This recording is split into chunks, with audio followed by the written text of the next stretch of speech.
हरिओम तत्सत। जन्म कुंडली विश्लेषण। यह वृषभ लग्न की कुंडली है और सबसे पहले सूर्य से फलादेश प्रारंभ करते हैं। सूर्य इस कुंडली में चतुर्थ भाव यानी माता भूमि भवन के स्वामी हैं और यह द्वादश भाव में उच्च राशि में विराजमान है।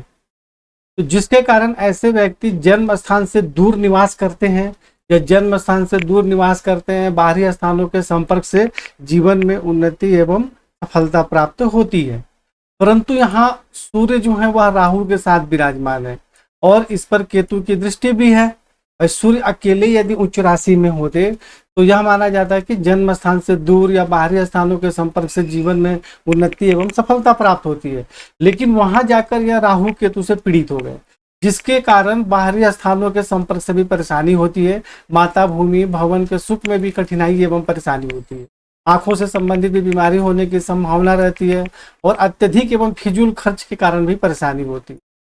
चलित कुंडली में जो सूर्य है वह यहाँ लग्न में आ जा रहे हैं, तो राहु भी इनके साथ साथ लग्न में आ जा रहे हैं। देखिए राहु के सामने भी प्लस है, सूर्य के सामने भी प्लस है और फिर केतु जो है वह भी यहाँ आ जाएंगे। तो यहाँ तो सूर्य पीड़ित हैं ही, लग्न में भी पीड़ित हो जाएंगे। तो लग्न कुंडली में पीड़ित होंगे तो क्या होगा? शारीरिक स्वास्थ्य, सौंदर्य, जीवन की उन्नति में कठिनाई एवं परेशानी होगी और माता भूमि भवन के सुख में कठिनाई परेशानी तो दोनों जगह विराजमान होने पर होगा ही होगा। यानी कि सूर्य लग्न कुंडली और चलित कुंडली दोनों में ही परेशानी का योग बना रहे। इसलिए सूर्य का मंत्र जाप करें, प्रबल करें, राहु केतु से संबंधित दान एवं उपाय करें। चंद्रमा इस कुंडली में तृतीय भाव के स्वामी है और यह भाग्य स्थान में विराजमान है और चंद्रमा पर शनि की दृष्टि है। तो भाग्य स्थान में आकर तृतीय भाव भाई बहन पराक्रम के स्वामी पीड़ित हो गए, तो जिसके कारण भाग्य की उन्नति में कठिनाइयों का सामना करना पड़ता है। भाई बहन से मतभेद हो जाता है, धर्म का पालन ठीक से नहीं कर पाते हैं, मानसिक परेशानी भी बनी रहती है। और यहाँ से चंद्रमा अपने घर में देख रहे हैं, यानी पराक्रम में वृद्धि होती है, भाई बहन का सुख प्राप्त होता है। परंतु जब शनि से पीड़ित है तो श्रेष्ठ लाभ कैसे प्राप्त होगा? हालांकि यह बात अलग है कि शनि 2 अंश के हैं और चंद्रमा 18 अंश के हैं, तो पीड़ित थोड़े कम होंगे, लेकिन होंगे जरूर और परेशानी का योग भी बनेगा।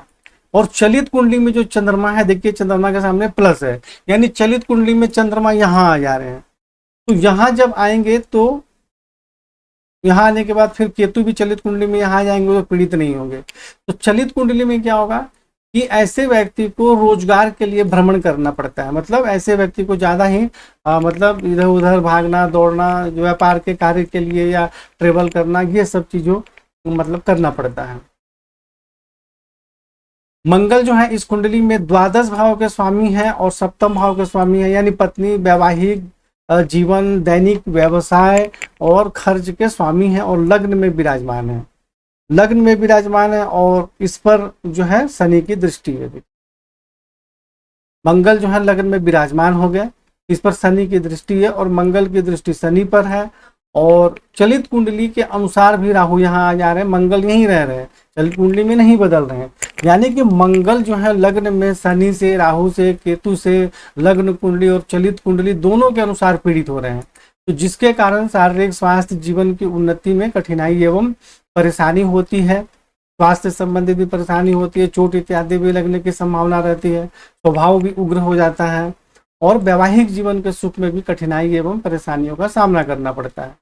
और यहाँ से मंगल दृष्टि डाल रहे हैं चतुर्थ भाव में, तो जिसके कारण माता भूमि भवन का सुख प्राप्त होता है। परंतु मंगल जब पीड़ित हो रहे हैं तो श्रेष्ठ लाभ यहाँ भी नहीं मिलेगा। मंगल स्वराशि में दृष्टि डाल रहे हैं तो इसका तो फलादेश होना चाहिए कि पत्नी, वैवाहिक जीवन, दैनिक रोजगार में सफलता प्राप्त होगी। परंतु मंगल अपने घर में शनि पर दृष्टि डाल रहे हैं, तो जिसके कारण यहाँ अपने घर में दृष्टि डालने के बाद भी दैनिक व्यवसाय इत्यादि में कठिनाई एवं परेशानी होगी।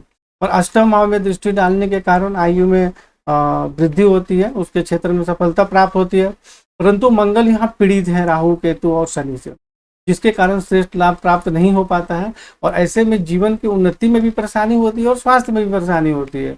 तो इसलिए यहाँ पे मंगल का रत्न धारण नहीं करना है, लेकिन मंगल का आपको मंत्र जाप इत्यादि करना चाहिए और जो उपाय बताए गए हैं जैसे हनुमान चालीसा इत्यादि का पाठ करना, तो यह सब करना चाहिए।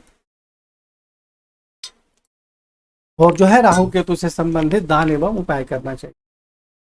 बुध इस कुंडली में द्वितीय भाव के स्वामी है, धन कुटुंब के स्वामी है और पंचम भाव विद्या बुद्धि संतान के स्वामी है और बुध भी चले गए द्वादश भाव में, और यहाँ 2 अंश के बिल्कुल कमजोर है। सूर्य से अस्त नहीं माने जाएंगे, क्योंकि सूर्य 27 अंश के हैं, बुध 2 अंश के, अस्त नहीं है। कोई भी ग्रह छठे, 8वें, 12वें में चले जाते हैं तो उनके फल में बहुत ज्यादा कमी हो जाती है। तो पहली बात कि धन एवं कुटुंब एवं विद्या बुद्धि संतान के स्वामी द्वादश भाव में चले गए, और यहाँ जाने के बाद ये कमजोर भी हैं, तो जिसके कारण धन एवं कुटुंब के सुख में कठिनाई एवं परेशानी होती है।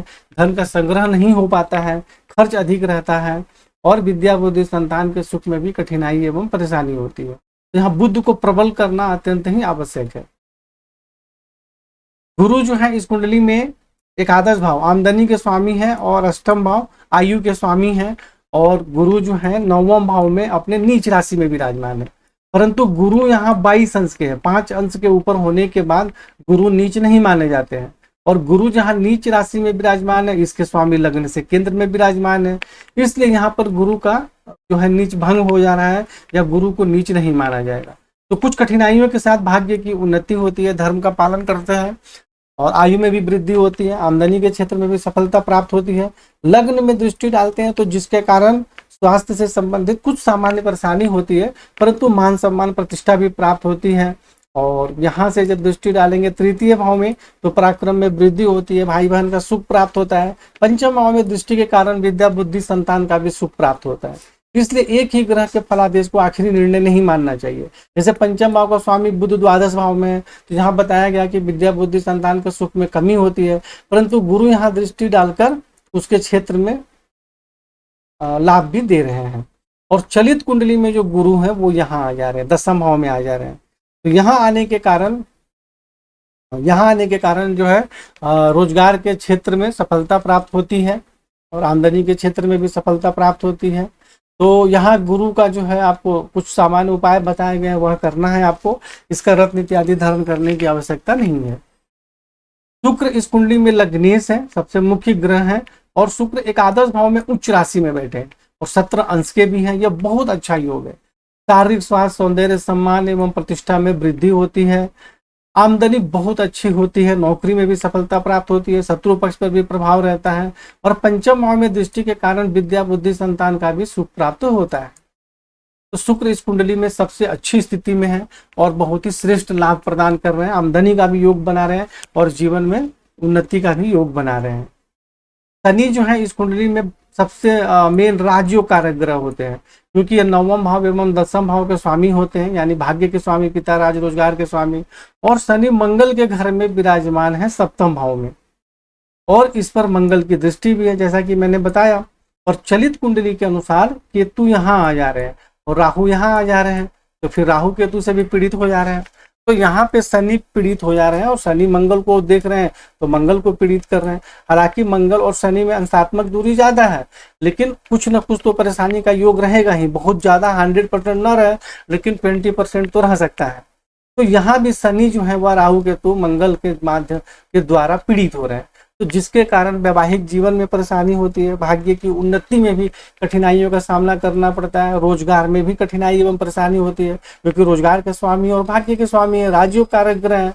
अंश बल में कमजोर है, हालांकि वक्री है तो ज्यादा कमजोर नहीं माना जाएगा, लेकिन राहु केतु मंगल का प्रभाव तो है ना शनि पर, तो जिसके कारण परेशानी भी होती है।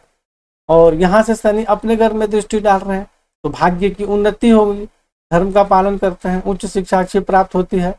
परंतु यहाँ जो शनि है वो चंद्रमा पर दृष्टि डाल रहे हैं, तो जिसके कारण कुछ परेशानी भी होती है। लग्न में दृष्टि डाल रहे हैं, तो यहाँ भी वो मंगल पे दृष्टि डाल रहे हैं लग्न में, जिसके कारण शारीरिक स्वास्थ्य एवं जीवन की उन्नति में कठिनाई एवं परेशानी होती है। यदि यहाँ मंगल नहीं होते और शनि यहाँ दृष्टि डालते हैं तो शारीरिक स्वास्थ्य, सौंदर्य, जीवन की उन्नति में सफलता प्राप्त होती है, परंतु लग्न में मंगल पर दृष्टि डाल रहे हैं, जिसके कारण परेशानी का भी योग होता है। चतुर्थ भाव में दृष्टि के कारण माता भूमि भवन के सुख में कुछ कठिनाई एवं परेशानी भी होती है।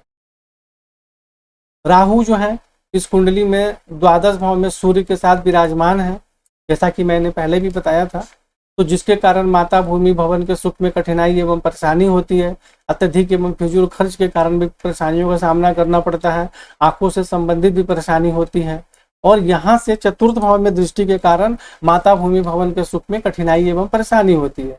षष्ठ भाव में दृष्टि के कारण शत्रु पक्ष पर प्रभाव रहता है, परंतु पेट में कुछ परेशानी भी होने की संभावना रहती है।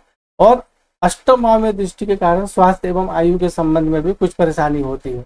तो राहु से संबंधित दान एवं उपाय करना चाहिए। और चलित कुंडली में राहु यहाँ आ जा रहे हैं, तो यहाँ मंगल को भी पीड़ित कर रहे हैं, तो जिसके कारण भी वैवाहिक जीवन के सुख में और स्वास्थ्य से संबंधित परेशानी का योग बनता है। तो राहु से संबंधित दान एवं उपाय करना है, इसका रत्न इत्यादि बिल्कुल भी धारण नहीं करना है। केतु यहाँ षष्ठ भाव में विराजमान है, जिसके कारण शत्रु पक्ष पर तो प्रभाव रहता है, परंतु पेट में किसी प्रकार की समस्या होने की भी संभावना रहती है।